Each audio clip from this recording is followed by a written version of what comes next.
ഇപ്പോൾ പുരോഹിതനൊരു പ്രാർത്ഥന ചൊല്ലും. അത് സാധാരണ സ്വഗതമായിട്ടാണ് ചൊല്ലുന്നത്, തനിയാണ് ചൊല്ലുന്നത്. ഞാൻ നിങ്ങൾക്ക് വേണ്ടി ഉറക്കെ ചൊല്ലുകയാണ്. അത് കഴിയുമ്പോൾ തന്നെ പുരോഹിതൻ മുട്ടുകുത്തും. ഇത് ഗെത്സമേൻ തോട്ടത്തിൽ ഈശോ മുട്ടുകുത്തിയതിൻ്റെ ഒരു പ്രതീകമായിട്ടാണ് ഞാൻ മനസ്സിലാക്കുക. അത് കഴിഞ്ഞ ഉടനെ ഈശോയെ പിടിച്ചുകൊണ്ട് പോകും. അതായത് അത് കഴിഞ്ഞ ഉടനെ മുറിക്കപ്പെട്ട അപ്പം നമുക്ക് നൽകപ്പെടുകയാണ്.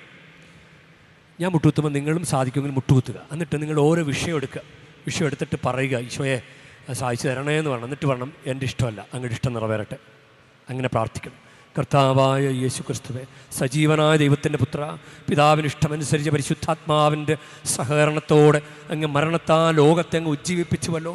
അങ്ങ് പരിശുദ്ധമായി ശരീരവും രക്തവും സ്വീകരിക്കുക വഴി ഞങ്ങളെല്ലാ പാപങ്ങളിലും സകല തിന്മകളിൽ നിന്നും ഞങ്ങളെ മോചിപ്പിക്കണമേ. അങ്ങ് കൽപ്പനകളോട് ഞങ്ങളെപ്പോഴും ചേർത്ത് നിർത്തണമേ. അങ്ങനെ ഒരിക്കലും വേർപെട്ടു പോകാൻ ഞങ്ങളെ അനുവദിക്കാതിരിക്കുകയും ചെയ്യണമേ.